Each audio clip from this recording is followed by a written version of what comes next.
We'll now go to Mr. Johns for 2.5 minutes, please. Minister, further to my previous question around governance, clearly the current system is not working.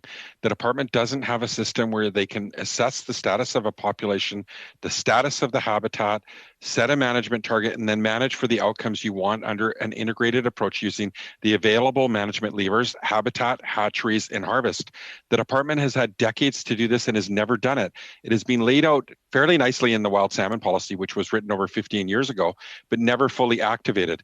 Cohen said that they should put someone in charge to integrate all things for salmon, but the department has never done that. If you pour $647 million into a system that isn't working and one that has never activated an effective management framework, I'm worried that we'll lose the opportunity to get better results. This is why a new governance framework is needed and necessary, one that includes the department, the province, First Nations. Otherwise, we're just going to end up spending more money on a system that lacks a management framework, lacks a reporting system, and lacks accountability for results.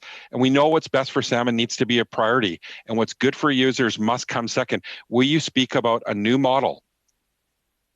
Thank you, Mr. Johns. And I would also like to thank you for your advocacy. You and I have had a number of good discussions over the last years with regards to this issue, and I appreciate your comments. I will also say that, you know, the new Center for Expertise is going to be something that will bring people together so that we aren't working at cross purposes. And I think that this is one of the challenges that we have seen, you know, when we've got so many different groups trying to do the same thing. It's really important to make sure that we do come together and find the right path forward, working in collaboration. And I know that people say, oh, you say that all the time, as Mr. Zimmer did. But the reality is that if we have to do this with First Nations, we have to do this with the province, we have to do this with environmental groups.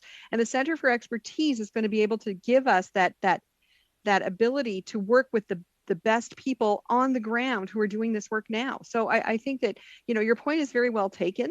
And I would say that is actually the goal that I have, is to make sure that we are working with everyone to make sure that we find the best way to conserve and protect these species.